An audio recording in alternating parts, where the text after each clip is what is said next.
Phone பண்ணிட்டு நான் கார்டன்ல தான் இருக்கேன். இப்ப நீ வரியா இல்ல நான் உள்ள வரட்டுமா? அப்படின்னு சொல்லிட்டு மிரட்டாரு. எதுக்குடா இப்படி பண்ற? அப்படின்னு சொல்லிட்டு பார்த்தீங்கன்னா, கார்டனுக்கு அங்க போறாங்க.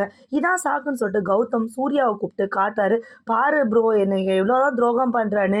யாருன்னே தெரியல நைட்ல வர வச்சு நம்ம கிட்டயே பேசிட்டு இருக்கான்னு சொல்லிட்டு பயங்கரமா ஆக்டிங்க போட்டு அழுவுறாரு. சூர்யாவுக்கு பார்த்தீங்கன்னா, ஐயோ! நம்ம தம்பி ரொம்ப கஷ்டப்படுறானா ஐஸ்வர்யால அப்படின்னு சொல்லிட்டு. ஆனா இதையுமே பார்த்தீங்கன்னா, மகா வந்து பார்த்துடுறாங்க. பார்த்துட்டு போயிட்டு அவன பயங்கரமா தீட்டிட்டு ஐஸ்வர்யா வீட்டுக்குள்ள கூட்டிட்டு வந்துடுறாங்க. "என்னக்கா பண்ணிட்டு இருக்க? யாராவது பார்த்தா என்னக்கா நினைப்பாங்க? சூர்யாவே நம்ப மாட்டேன்றாரு உன்ன" அப்படி சொன்னேன். "என்ன பண்றது தெரியல மகா. இது மாதிரி ஃபோன் பண்ணி வீட்டுக்குள்ள வந்தேன்னு சொல்லிட்டு மிரட்டுனா. அதனால தான் மகா நான் வெளியே போயிட்டேன்னு சொல்றாங்க." சரி சொல்லிட்டு அடுத்த நாள் பார்த்தீங்கன்னா, ஃபோன் பண்ணி எனக்கு காசு வேணும். அப்படி இல்ல அப்படின்னா எல்லா ஃபோட்டோவையும் வீட்டுக்கு அனுப்பிச்சிருவேன். வீட்டுக்கே வந்துருவேன் அப்படின்னு சொல்லிட்டு மிரட்டுறாங்க. சரின்னு சொல்லிட்டு காசு எடுத்துட்டு போய் குடுக்கலாம்னு சொல்லிட்டு ஐஸ்வர்யா போறாங்க.